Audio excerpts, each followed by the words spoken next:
এভাবেই একে একে হত্যা করেন ৬ জনকে। এতদিন ধরা ছোঁয়ার বাইরে থাকলেও রোববার রাতে ধরা পড়ে যান সিসিটিভি ফুটেজে দেখা যায় একটি মৃতদেহ টেনে হিঁচড়ে কাঁধে তুলে নিচ্ছেন এক ব্যক্তি। এরপর সেটি ফেলে আসেন পাশের একটি পরিত্যক্ত স্থানে।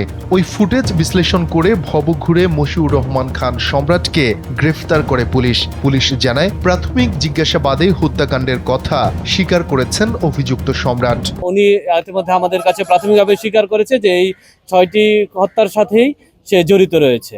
এই ঘটনা যদি আমরা বিস্তারিত যাই, গত 29/8/2024 খ্রিস্টাব্দ তারিখে 25 খ্রিস্টাব্দ তারিখে আমাদের পৌর কমিউনিটি সেন্টারে আমরা প্রথম একটি লাশ শনাক্ত করি এবং লাশটি ছিল পুরা লাশ আমরা যখন পাই তখন তার মৃতদেহ প্রায় পুরা অবস্থায় ছিল। আপনারা সবাই সে বিষয়টি আপনারা জানেন।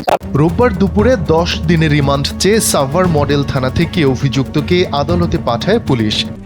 RICL TMX, যুগের পর যুগ স্থাপনা থাকে মজবুত। সাভার মডেল থানায় এক সংবাদ সম্মেলনে তাকে রিমান্ড চেয়ে আদালতে পাঠানোর বিষয়টি জানান ঢাকা জেলার অতিরিক্ত পুলিশ সুপার আরাফাতুল ইসলাম।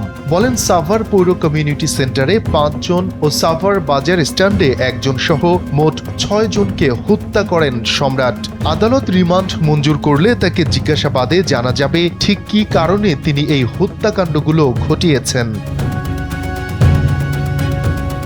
এর আগে রোববার রাতে সাভার মডেল থানার সামনে থেকে গ্রেফতার করা হয় সম্রাটকে। হত্যাকাণ্ডে অন্য কেউ জড়িত রয়েছে কিনা তাও তদন্ত করছে পুলিশ। জানা গেছে গ্রেফতার মশিউর রহমান খান সম্রাট একজন ভবঘুরে। তিনি সাভারের বিভিন্ন এলাকায় ঘুরে বেড়াতেন। রাতে ঘুমাতেন সাভার পৌর কমিউনিটি সেন্টারের ভেতরে। গেল 7 মাসে 6 খুনের পেছনে সম্রাট জড়িত বলে দাবি করছে পুলিশ।